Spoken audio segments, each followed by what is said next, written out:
Hello. We're now going to get into part two of explaining public service. So hopefully the lighting in here is better than the last time. I apologize for all the shadows in part one. This is kind of a learning process for me. Uh, so without further ado, let's go ahead and I'll pull up PowerPoint and we'll discuss this. Okay, so today we're going to talk about the federal budget process, executive orders versus congressional approvals, and DOGE, things that are very much in the news right now. And so I thought it would be good to go over these items. So let me get my slideshow fixed here. Okay. Federal budget process. This is very important stuff in terms of approvals. Most congressional actions are subject to filibuster, and they require 60 votes in the Senate to break the filibuster. The House doesn't have any such animal as a filibuster. And that occurs when usually it's the minority party, maybe with a few folks from the majority party. They don't support a particular bill and they drag on endless, often ridiculous speeches, book readings, etc., to prevent the item from coming to a vote. So for all intents and purposes, all congressional bills require 60 Senate votes, except those of a budgetary nature. Passage in the House is by simple majority. And again, a very important point, the budget only requires 51 votes and roughly 218 in the House based on the number of representatives now existing. And then we have something kind of tricky called budget reconciliation.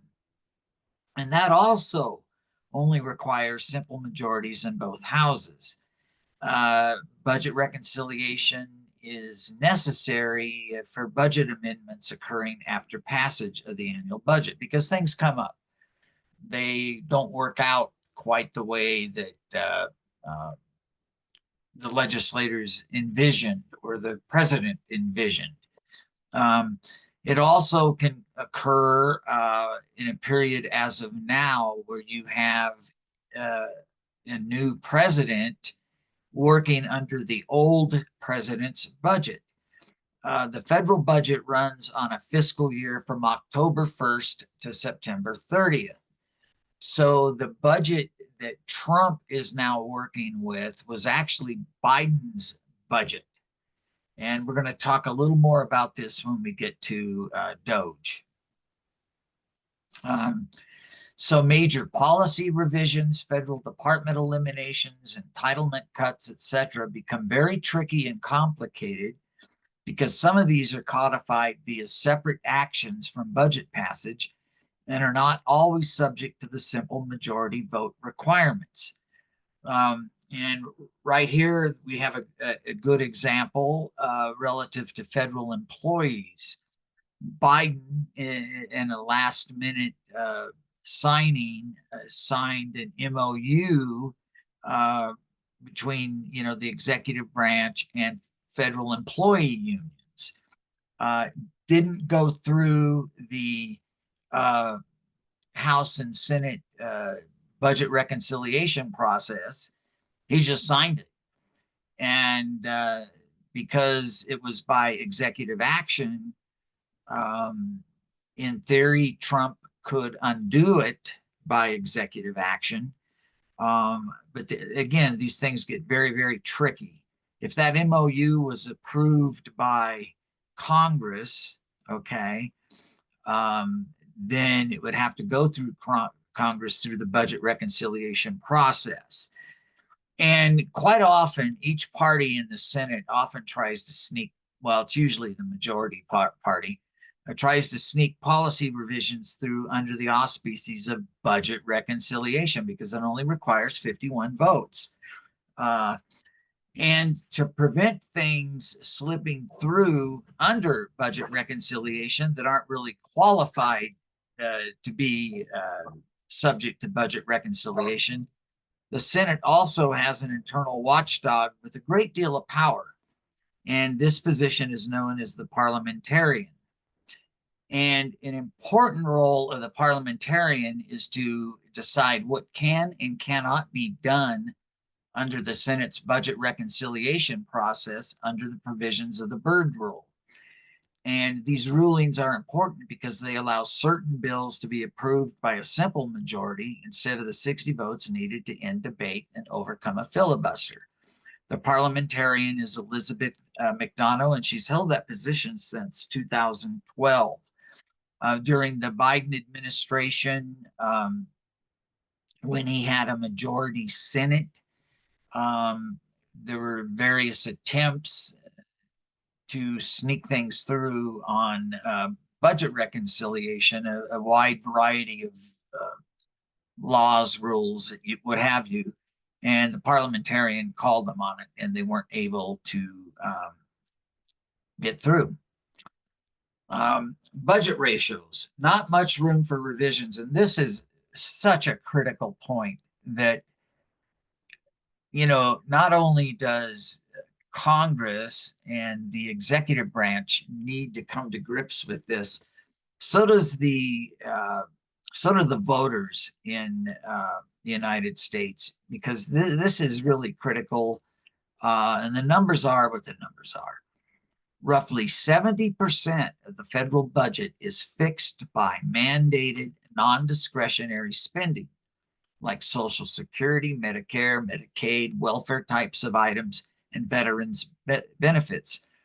From an approximate $6 trillion annual federal budget, 4.2 million is non-discretionary.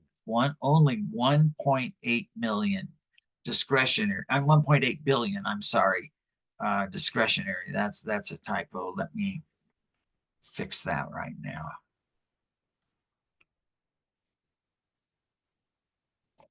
Sorry about that.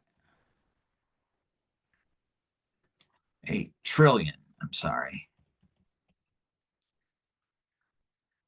We start talking trillions, we kind of lose track. And so my mind probably thinks more in millions, even though it'd personally be nice to have $1 million too. Anyway, so, you know, there's only 1.8 trillion that Congress and the president can play around with. And that includes defense. And so the present federal deficit runs about 2 trillion per year, 1.8. So in order to achieve a balanced budget scenario, at a minimum, all discretionary funding would need to be cut, and we would only have mandated funding for, again, for Social Security, et cetera, and no military. Well, of course, a country can't operate like that. So something needs to be done. And the alternative is to raise taxes, and that needs to be combined with some discretionary cuts. The Trump approach so far seems to be only to do some cutting. The Biden approach was only to add more spending, and he and the Democrats wanted to raise taxes, but they weren't able to get that done because they didn't have enough votes. So we're kind of in this very difficult position here in terms of what to do, because the country cannot go on in this way. And the total amount of U.S. debt now is somewhere around 36 or 37 trillion dollars. And the interest expense alone on that debt is equal to the, hang on, my dog's barking, gotta let her out, I'm sorry.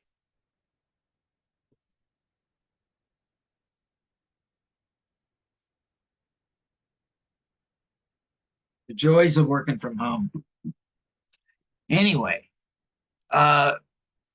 so, you know, what can be done? I mean, the Democrats weren't able to raise taxes. They didn't cut anything. They added, a lot of spending, to be frank. Um, and, I don't have the answer. I have some ideas, but my ideas aren't really any better than anyone else's. I just need to make you aware of this problem. And it may cause some pain for all of us. We all may have to take hits in some ways to get this fixed. And there is some good news, some light at the end of the tunnel, I think. And we'll get to that here in a minute.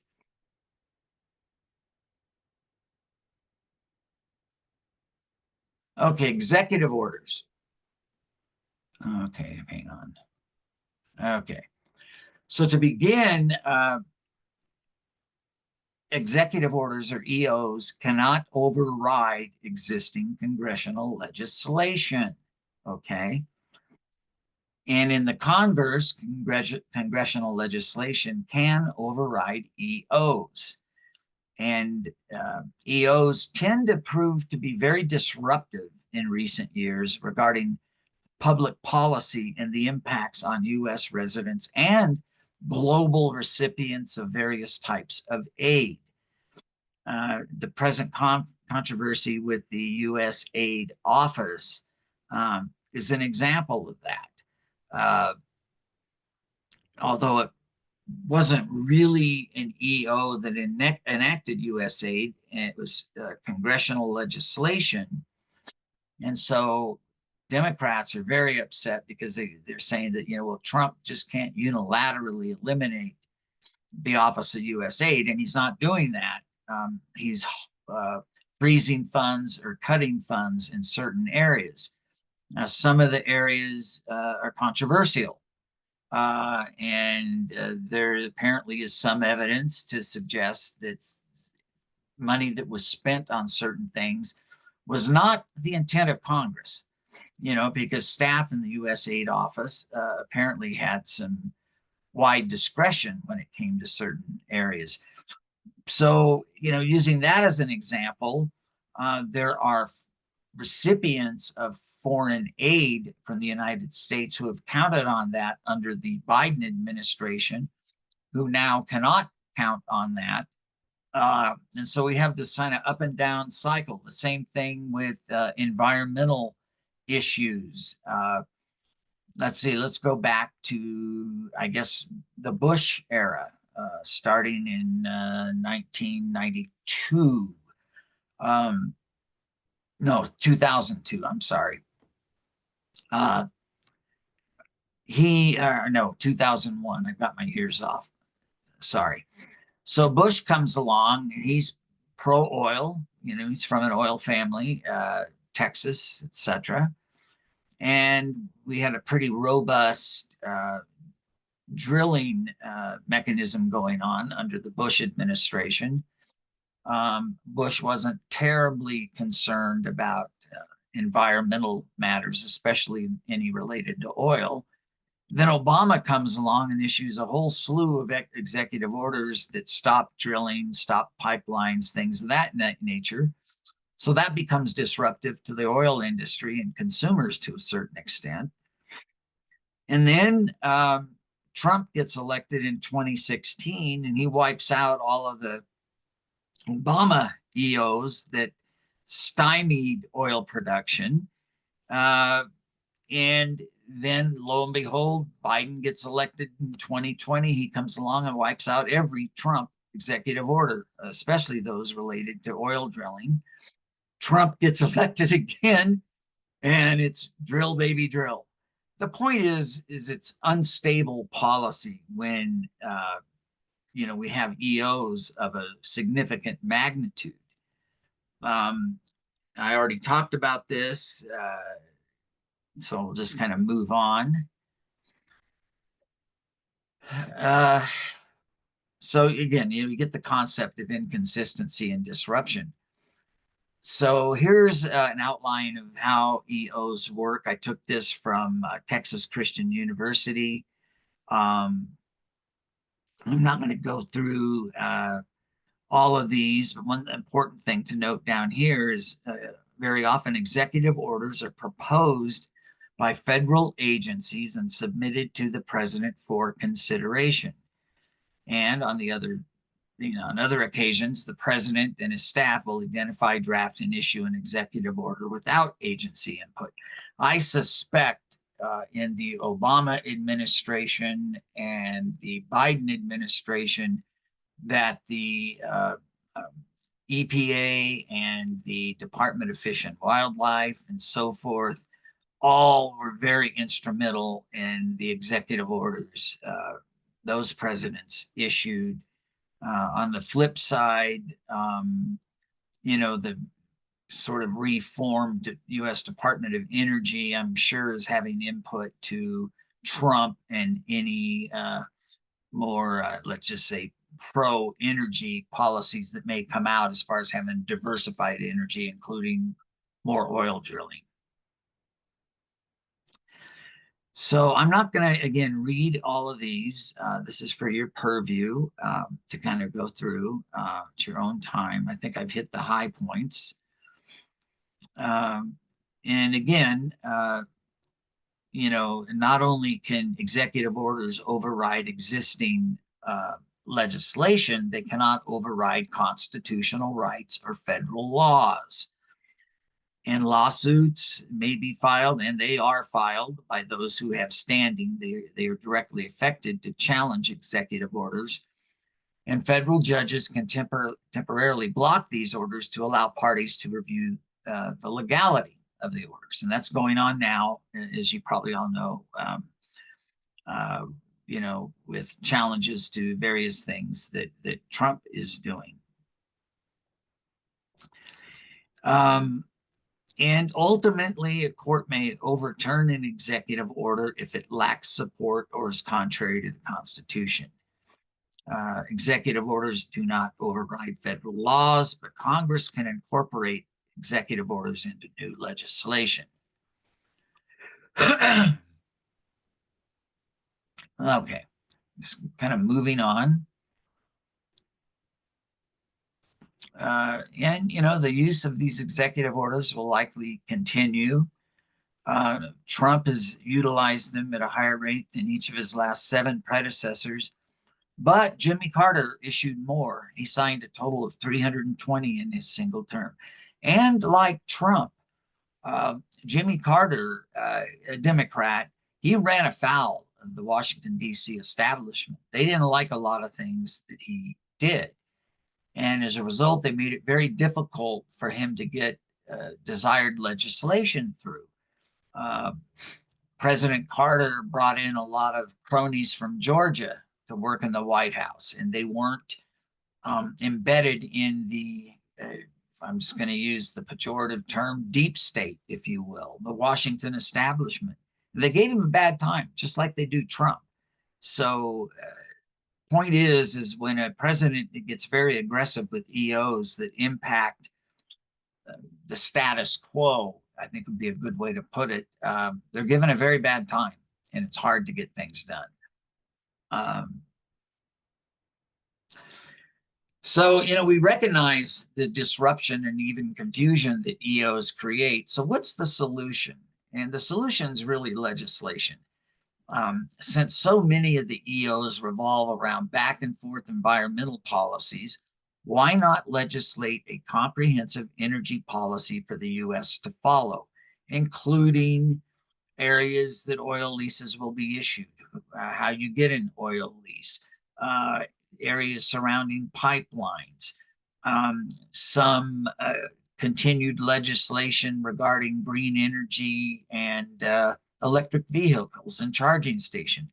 So I think there's a lot of middle ground here that Congress could work on with the president, but they don't get along, and I just don't know with the partisan nature that we're dealing with on the legislative front. I just don't know how this will turn out, but this logically would be the way to do it, to have some middle of the road legislation that will help, well, not help, it will prevent back and forth EOs on things like oil drilling and going green, because Trump I think it's pretty clear he's not going to want to fund any green initiatives, including any more subsidies for electric vehicles and so forth. We don't know that for sure right now, but it seems to be the case. DOGE, and pardon me here while I grab a drink of water.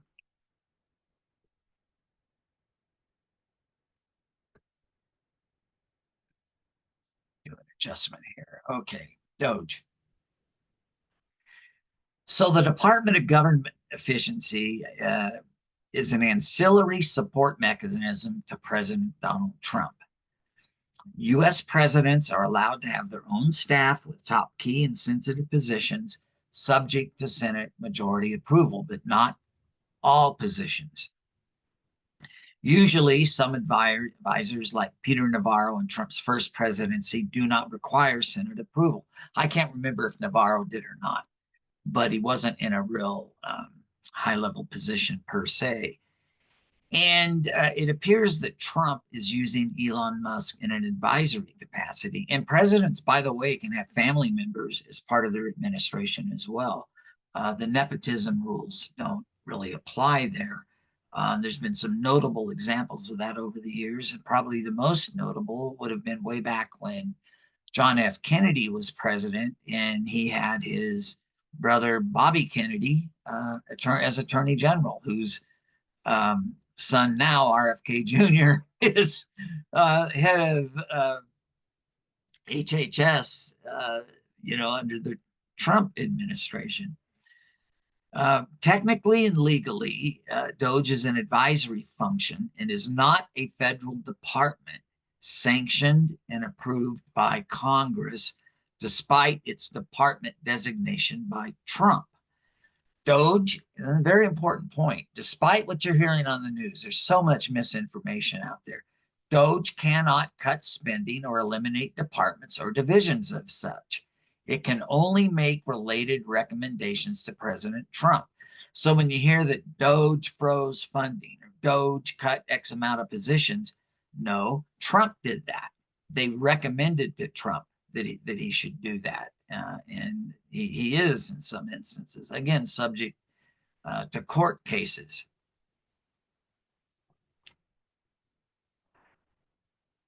Okay, I've already talked about that.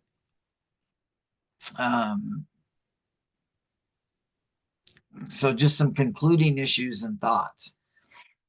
So considering DOGE is only advisory in nature, while presently we have no idea of the final rulings by courts, perhaps all the way to the Supreme Court of the U.S., I assume the following, and they may be wrong, but these are my personal beliefs and assumptions.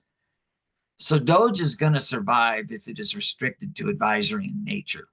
And some of Trump's cuts, eliminations, etc., will prevail, and some will not, if deemed subject to prior congressional budgetary approval.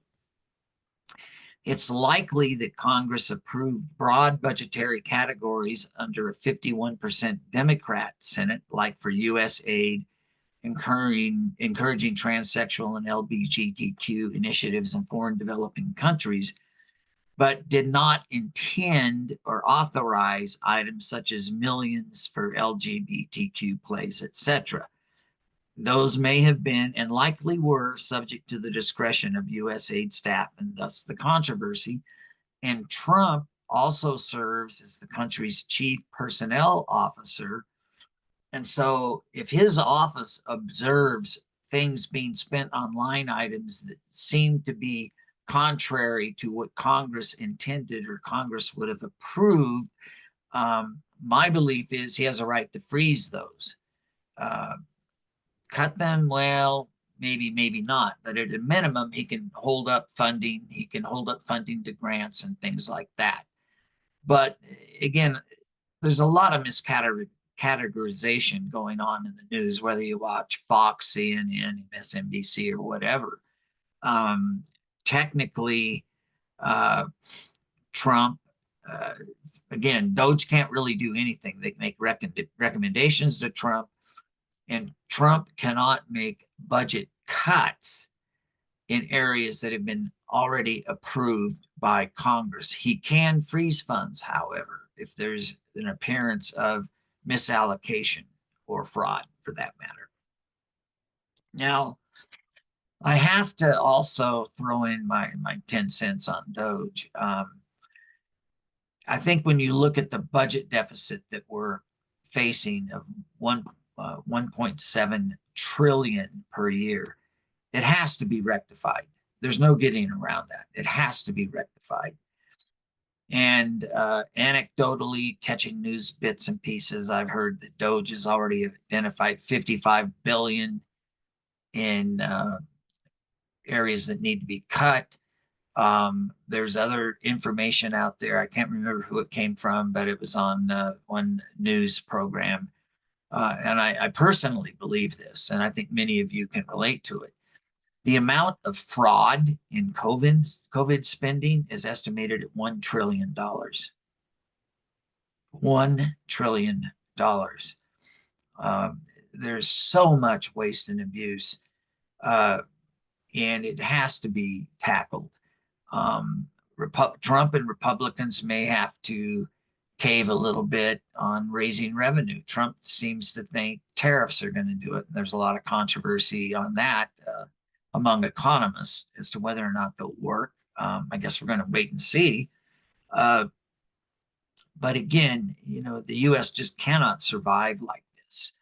I think the bad news is there's a lot of abuse, tremendous amount of abuse. And frankly, it's the same in California, which we're going to talk about in a later series.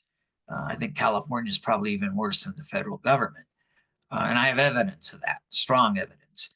But at the federal level, something has to be done. And you know what's strange is during the Biden administration, I think it was 2022 or 2023, the Government Accountability Office, which is like the budgetary watchdog to Congress, said that there was between 200 and 300 billion in waste, fraud, and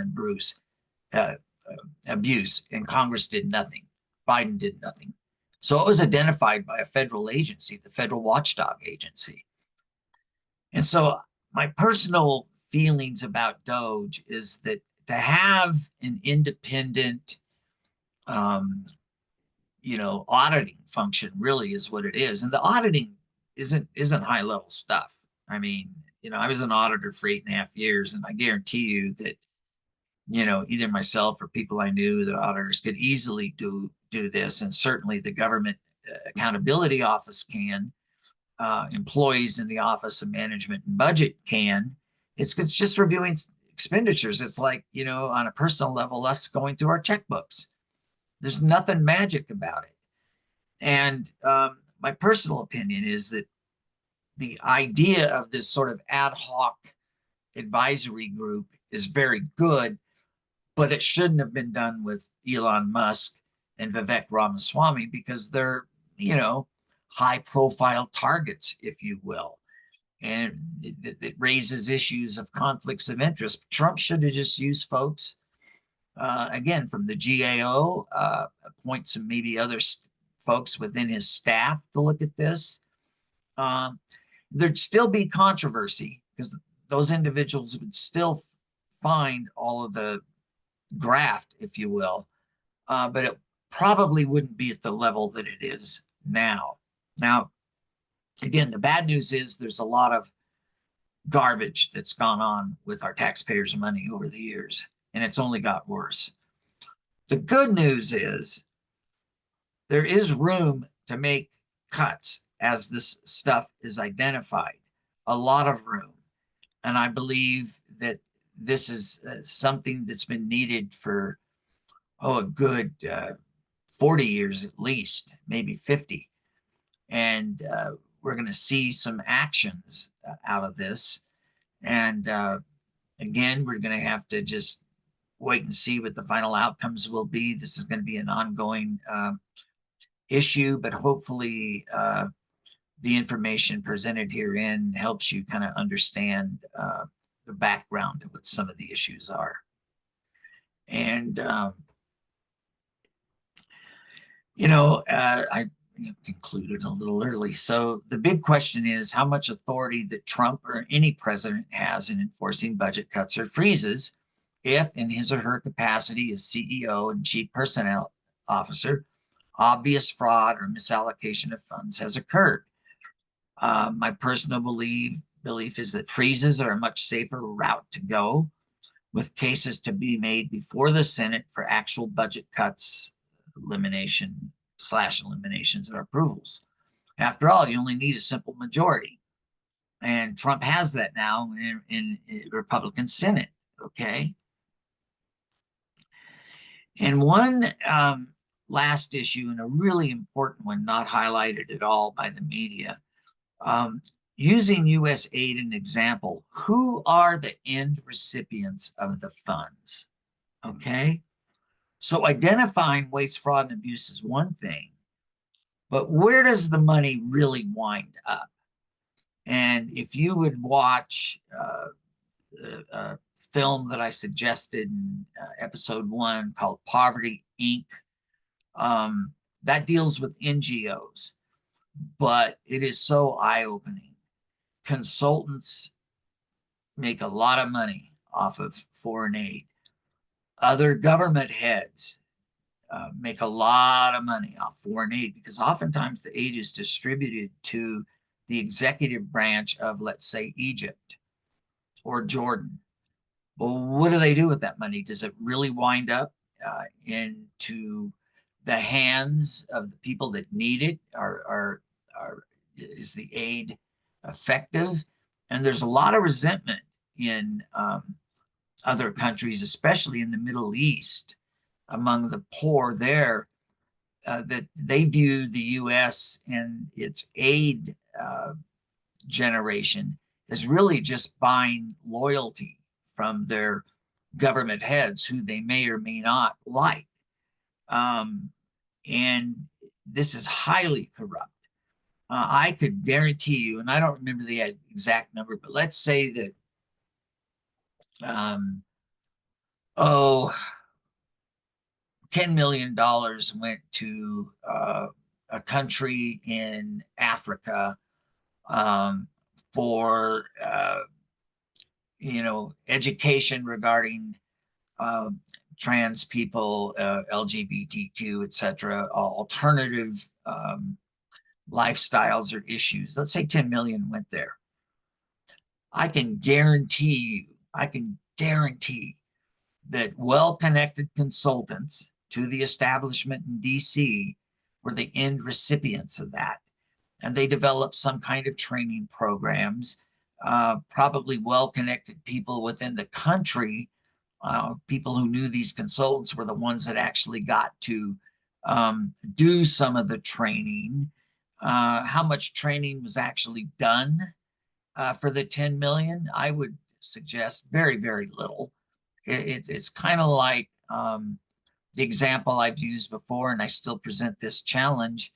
How many charging stations have been built by the U.S. appropriation of $7 billion? Where did that money go? I can't find the answer. I've heard anywhere from 3 to 9 were built, but that isn't even well substantiated. I challenge you to find out. Please, I really mean it. Let me know if you can find out. But by my calculations, that comes to at best about $780 million per charging stations. This is how we also get the $3,000 hammers in the Department of Defense. It's, technically it might not be criminal. In my view, morally and ethically, it certainly is. Anyway, I think that does conclude it. Yes, it does. Thanks for listening. Hopefully you got something out of it and I didn't bore you to death. And we'll be back with episode 3 in a week or so.